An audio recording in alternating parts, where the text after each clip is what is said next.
कुछ समय बाद जब लीजा की आंखें खुली तब उसने खुद को एक अजीब से चैम्बर में कैद पाया जो चारों ओर से लोहे की मजबूत दीवारों से बना हुआ था। तभी अचानक उस चैम्बर का दरवाजा खुला।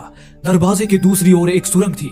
उस सुरंग के अंत से रोशनी नजर आ रही थी। वो सुरंग अंदर से बहुत ज्यादा संकरी थी, पर फिर भी लीजा ने हिम्मत दिखाई और वो उसके अंदर चली गई। तभी अचानक उसके पीछे उस चैम्बर का दरवाजा अपने आप बंद हो गया। जितने में ही लीजा के हाथ में बंधी वो चीज बजने लगी और उसमें 11 मिनट का काउंटडाउन शुरू हो गया। लीजा को अंदेशा हो गया था कि जरूर 11 मिनट के बाद वहाँ कुछ बुरा होने वाला है। इसलिए लीजा बड़ी सावधानी से अपने हाथों और पैरों के बल रेंगती हुई उस रोशनी की तरफ बढ़ने लगी। लेकिन लीजा बिना रुके रेंगती हुई बस आगे बढ़ती रही और अंत में एक ऐसी जगह पर जा पहुंची जहां सुरंग के बीचों बीच एक प्लेटफॉर्म बना हुआ था। लीजा उस प्लेटफॉर्म पर चढ़ गई और घुटनों के बल आगे बढ़ने लगी। लेकिन थोड़ा आगे जाते ही वो प्लेटफॉर्म अचानक ऊपर आने लगा। अगर वक्त रहते लीजा वहां से बाहर नहीं निकल पाई तो वो सुरंग और प्लेटफॉर्म के बीच पिसकर मारी जाएगी। लीजा डर के मारे तेजी से आगे बढ़ने लगी। वो उस प्लेटफॉर्म के बीच बस पिसने ही वाली थी कि तभी उस सुरंग का छोर उसके हाथ में आ गया। उसे पकड़कर लीजा ने बाहर निकलने में अपनी जी जान लगा दी और आखिरकार वो वहां से बाहर निकलने में कामयाब हो ही गई। लेकिन वहां से निकलने के बाद वो एक दूसरे ही सुरंग में आ गई थी। तभी उसके घड़ी में अलार्म बज उठा। ये अलार्म बता रहा था कि आधा समय बीत चुका था, इसलिए वो अब फिर से आगे बढ़ने लगी।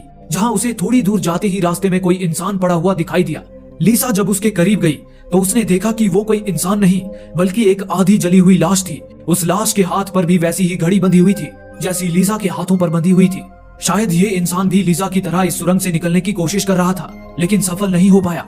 उस इंसान का पूरा शरीर इस प्रकार गल चुका था मानो उसे जिंदा ही आग में भून दिया गया हो। मांस के सड़ने की बदबू पूरे सुरंग में फैली हुई थी।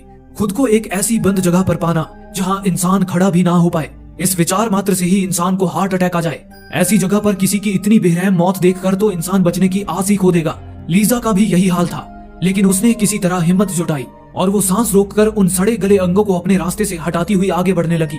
अब लीजा के पास सिर्फ 2 मिनट का समय ही बचा था, इसलिए वो और तेजी से आगे बढ़ने लगी। तभी अचानक एक लोहे की ग्रिड ने आकर उसका रास्ता रोक दिया। साथ ही उस सुरंग की दीवारों में से ढेर सारे हीटिंग ट्यूब्स निकलकर बाहर आने लगे और उस जगह को गर्म करने लगे। ये देख लीजा बुरी तरह से घबरा गई थी। वो समझ गई थी कि जल्द ही उसकी भी लाश उस जले हुए इंसान की तरह इस सुरंग में पड़ी होगी। उसे आगे क्या करना है कुछ समझ नहीं आ रहा था। तभी उसके पीछे दीवार का एक छोटा सा हिस्सा खुल गया, जिसे देख लीजा पीछे की तरफ रेंगती हुई उसके अंदर घुस गई। अगले ही पल एक कांच के दरवाजे ने उस हिस्से को बंद कर दिया। जैसे ही लीजा के हाथ पे बंधी घड़ी में टाइमर 0 पर पहुंचा, वैसे ही उन हीटिंग ट्यूब से आग का सैलाब निकलने लगा और देखते ही देखते वो पूरी सुरंग आग की लपटों से भर गई। उस चैम्बर में बंद होने की वजह से लीजा की जान बच गई। कुछ समय बाद वो हीटिंग ट्यूब्स वापस दीवार में चली गई। वहीं लीजा जिस चैम्बर में बंद थी उस चैम्बर का दरवाजा भी खुल गया।